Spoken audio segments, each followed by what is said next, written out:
we've spent the last 4 weeks working on the 4 agreements. We're talking and exploring these 4 agreements based on the book by Don Miguel Ruiz called The 4 Agreements. And think of these agreements as things that we've taken to be true about our society, about ourselves, about the way the world operates and how things should be. And much of what happens in society happens because it's intelligent to have order. Without order, there's chaos. Chaos doesn't feel good. So it makes sense to have some expectations about how life should show up, if you will. And as a result of some of the rules that we've made about what things should look like, we suffer at times because we've forgotten how to be joyful, how to sing, how to, what did you call it? Suck with style. Because we've been told that it's not okay to suck. And certainly the idea of sucking with style is a good one. Live life to its fullest. And so we've done these 4 weeks where we've looked at the 4 agreements. And as the 4 weeks have progressed, new ideas have come to me. And as a result of our Wisdom Wednesday discussion group, some other insights have kind of popped up and other aspects have popped up. And so I feel like we're not done with the 4 agreements yet. I'm sure if we could spend 6 months on them and we'd still not be done. But I want to share some more ideas with you about the 4 agreements and how they interact with Unity's principles. Now remember that birthday song or the song I sing to Happy Birthday that talks about Unity's principles? One universal power, a network of all. Ideas lead to experiences. Take time to be still. You'll live in peace. Right? That's Unity's principles done Rhona style, where I can remember what they are. And then the second verse starts at the bottom, because the idea is, of the 5th principle particularly, is you'll live in peace. That's the promise of it. But how do you live in peace? You apply the principles. And so the second verse in Rhona's version of the 5 principles is putting principle into practice. And we do that by singing that song, working backwards. And I don't know if I've got that on my screen yet. Right. So how it goes is, if peace, it also could be when peace isn't there.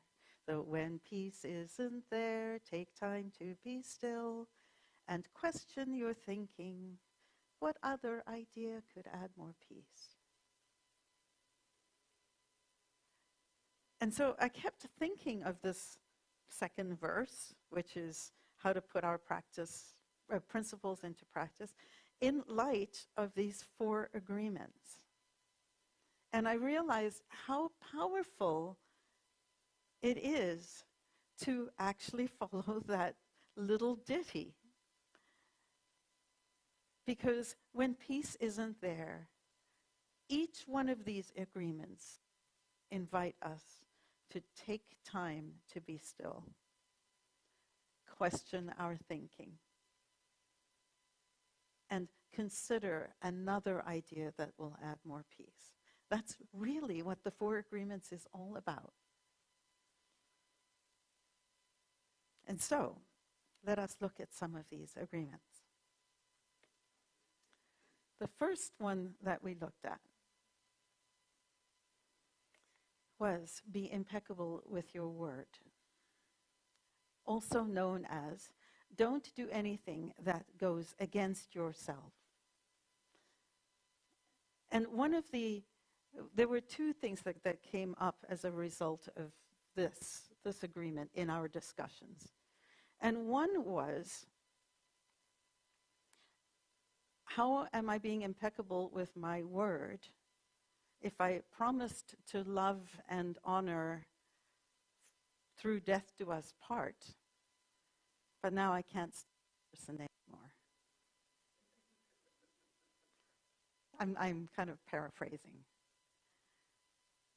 But that person is not the person who I married or that I agreed to be with, or that workplace is not the workplace that I agreed to join, or whatever other group it might be. So don't just limit it to marriage, but naturally that's the place where people vow all the time to live together till death do us part.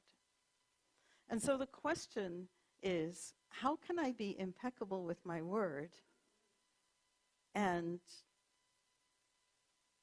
ask for a divorce? And the question that comes, the agreement that we've lived with, certainly what my mother lived with, was you made your bed, you lie in it. In fact, I see nods. You made your bed, you lie in it. Suck it up. Of course, they weren't more polite in those days and never used those words. But you deal with it. Deal with it.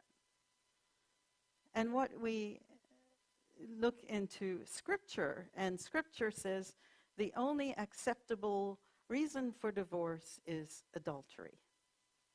So what's adultery? Well, adultery is when you're having sexual relationships outside of the marriage, which is being unfaithful. My way of looking at it, and now I'm completely just throwing it out there, but the idea of faithfulness in marriage is more than the bedroom.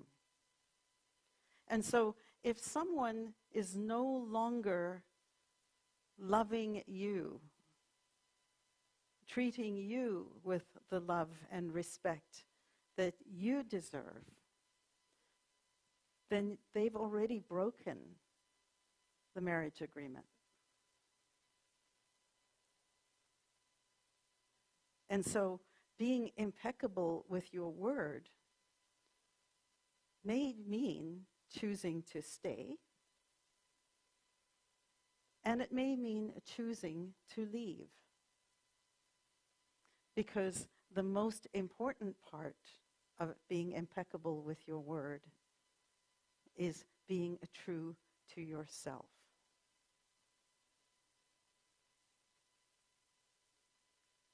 And what is written in the book, The Four Agreements, if others say one thing but do another, you are lying to yourself if you don't listen to their actions.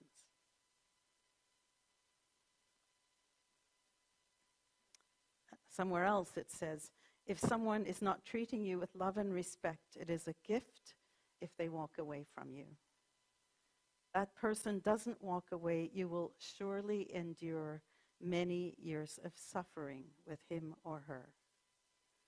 Walking away may hurt for a while, but your heart will heal. Then you can choose what you really want. So that's one aspect that I invite you to consider about being impeccable with your word. Loving yourself enough to know what the right thing is for you. And not allowing something that you may have said 10, 20, 30, 40 years ago to be the thing that hobbles you now. Be free. Make a choice.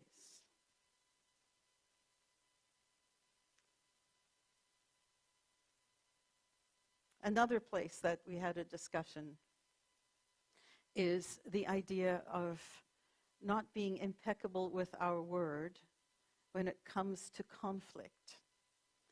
That we have a tendency, some of us, to avoid conflict so much that we will essentially shut ourselves down and let another voice have more power than we do. And so this becomes a place where we betray ourselves if we do this. If we do this, especially if we do this unconsciously. When we betray ourselves, what happens? We start to feel resentful. We start to feel resentful. It will affect the relationship. It affects our own health. We are not being impeccable with ourselves. And sometimes, of course, it makes sense to go along to get along. And sometimes, there are times when it may be appropriate to have your voice heard. Because if it's true that we are all expressions of one power, then it doesn't matter whether you are a king or a pauper. It doesn't matter if you are male or female. It doesn't matter if you are aged or young. You are as worthy of having a voice and a preference and all that comes with it as anyone else.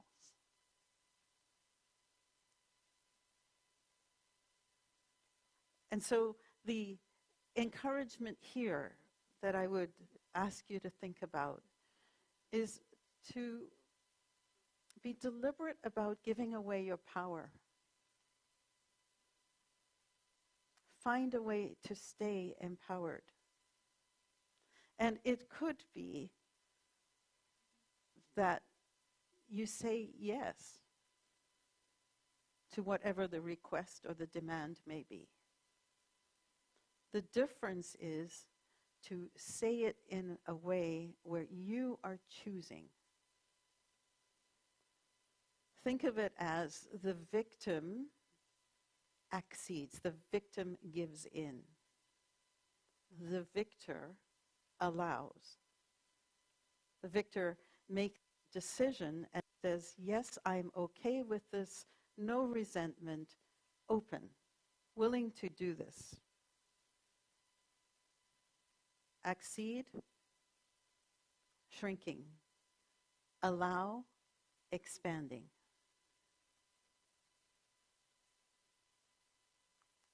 The way it says it in the book, actually, is that the victim represses and the warrior refrains.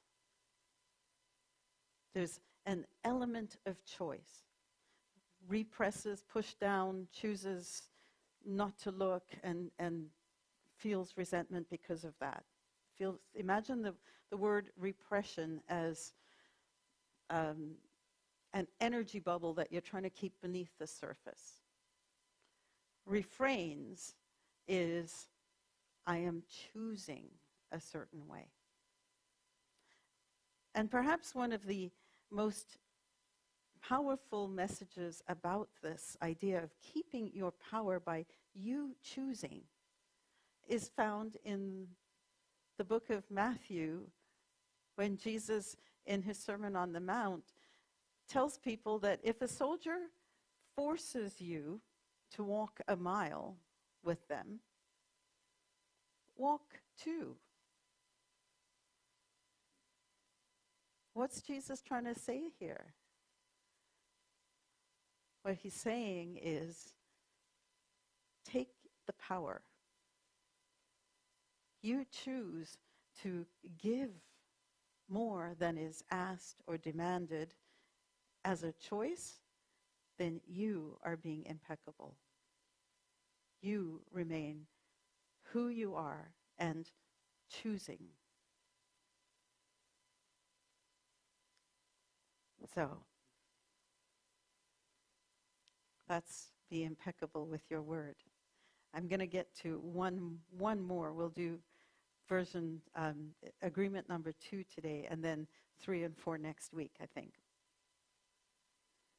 So that was agreement number 1, and some of the questions and insights that I've had and that the group has had about being impeccable with your word. Realize that anytime you harm yourself, you are not being impeccable with your word. So become empowered, make a choice. And that goes for whether it's an agreement you made many years ago or whether you're agreeing to a demand today. Next we move to don't take anything personally. And with that one,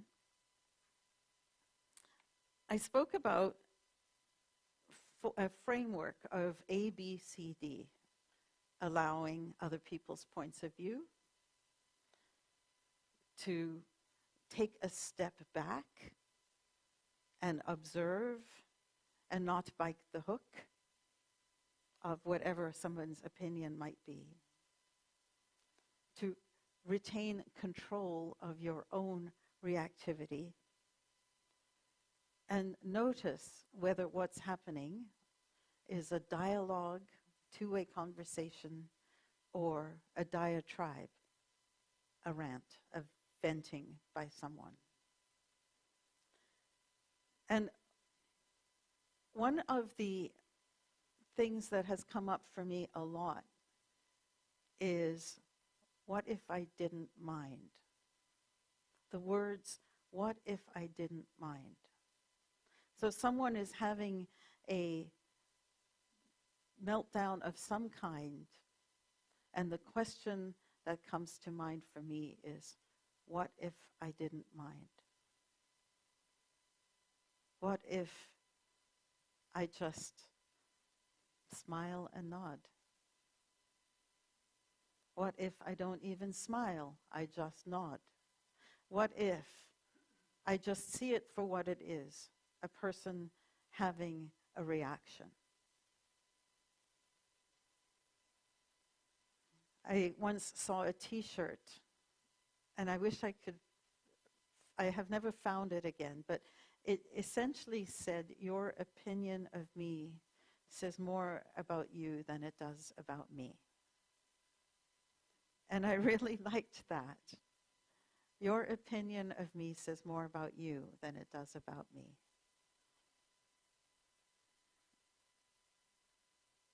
And so one of the things that I encourage you to think of here is notice not just the people out there and their opinions about you, but also the opinions that you tell yourself about you. So imagine that there are, we've got human voices that we know speaking to us out here in the physical, but up here in our minds, don't we have all of these little voices as well? The ones that say, you can't sing. Another one that says, suck with style. Another one that says, let it all hang out. Another one that says, keep quiet. And you have all of this mishmash of stuff going on in your head. And what if you didn't take any of it, all that personally? What if instead you think, which one of these is going to be the most fun? Which one is going to be the most freeing? I'm going to choose to listen to that voice. Because they're just voices. The voices in your head are no different than the opinions of other people. And remember, opinions are like belly buttons. Everyone's got one. It's just what they do. It's what we do. But we don't actually have to believe everything that we hear, and we don't have to believe everything that we're told. I follow James Clear. Have anyone ever heard of James Clear? He wrote the book Atomic Habits, and he has a newsletter that comes out every Thursday. And he calls it, talk about a brilliant mission statement.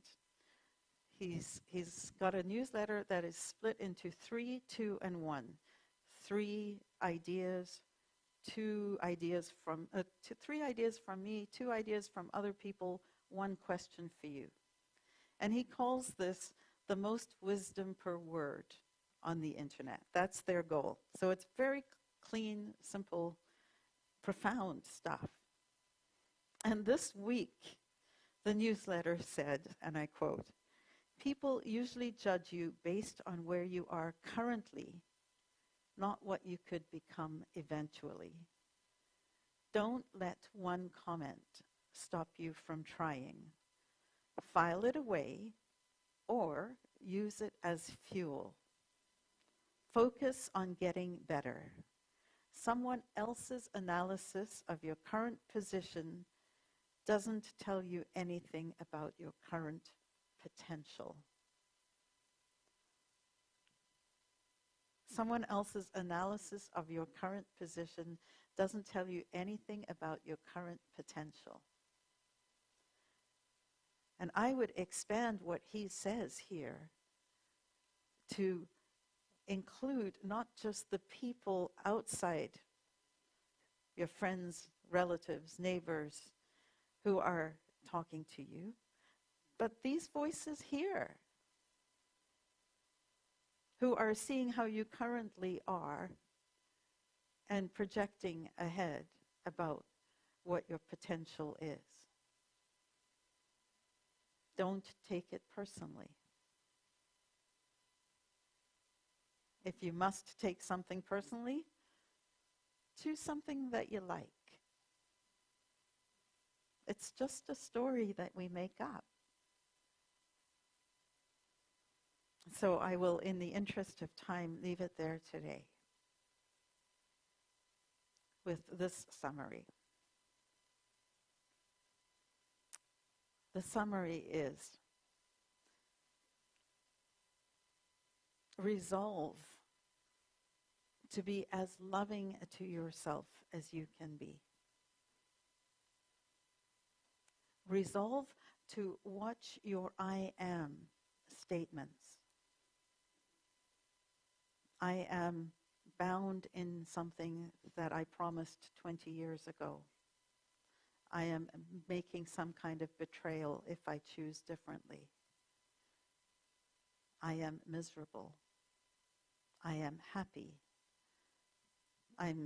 Think of all of those I am. I'm scared to give my opinion. And notice those I ams, and then take a step towards what will make you feel better. If it's yes or if it's no is actually kind of irrelevant. What's important is whether or not you're doing it from a place of choice.